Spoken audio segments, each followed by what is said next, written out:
Kayo po ba mga bossing ko yung nag-iisip ng ano kayo yung mga pwedeng pampaswerte gamiting Lucky Charms mga bossing ko na napakasimple lamang at napaka-epektibo upang saan ka man tutungo, hindi ka susundan ng mga kamalasan or kaya po yung mga gumagamit ng kaliwa ay hindi tatalab sa inyo or kaya yung swerte nyo ay magtuloy-tuloy at hindi panandalian lamang. Ngayon pa mga bossing, napakasimple na aking tuturo pero napaka-epektibo.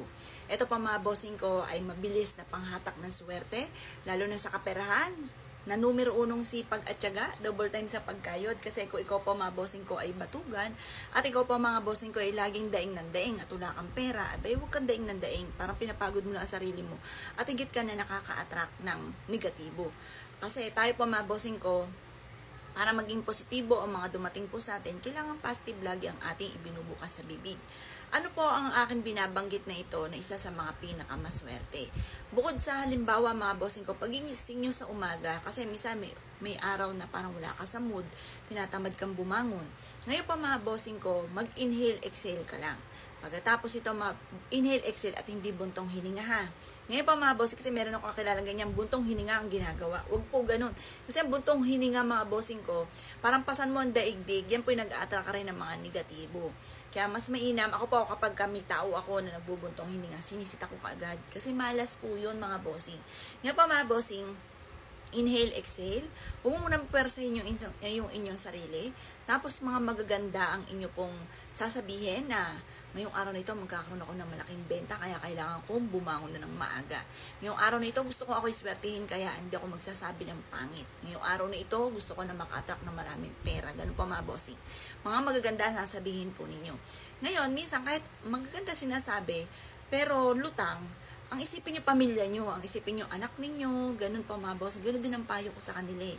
Kapag halimbawa pinapayuhan ko, sasabi ko, ang isipin nyo pamilya nyo, mga anak ninyo, hindi kailangan tayong maging patamad-tamad, pwede magpahinga pero sandali lang, pero hindi tayo pwede magpatamad-tamad, lalo na ang problema ay pera.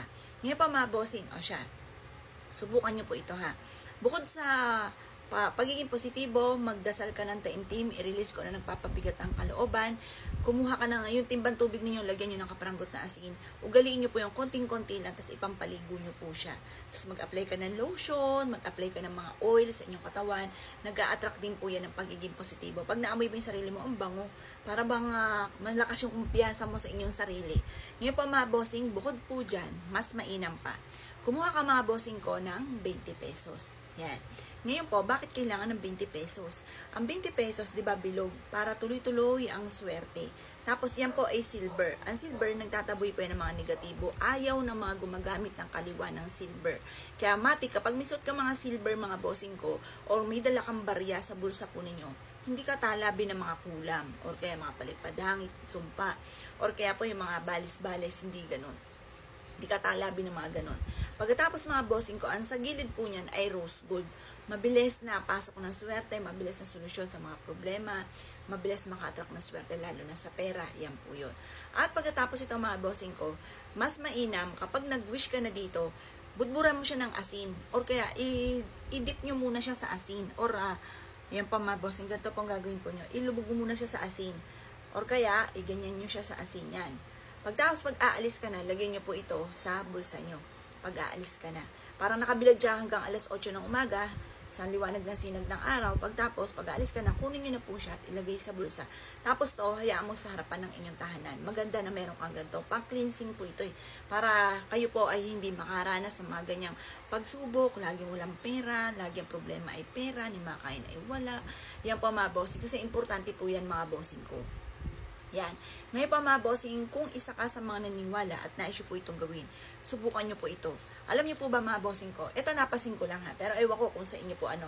Kasi ako mga bossing ko, hindi ako nagpapayo ng hindi ko pa nasusubukan. Mahirap kasing magpayo ng hindi pa nasusubukan. Kagaya nung may nag-invite po sa akin, parang kung ano may papayo ko sa ibang tao. Sabi ko lang mag-ingat sa akin nakain. Pero pagdating tungkol sa aking anak, wala akong maipayo. Kasi hanggang sa ngayon, parang ang hirap kalimutan. Ang hirap na naiyak pa rin po ako.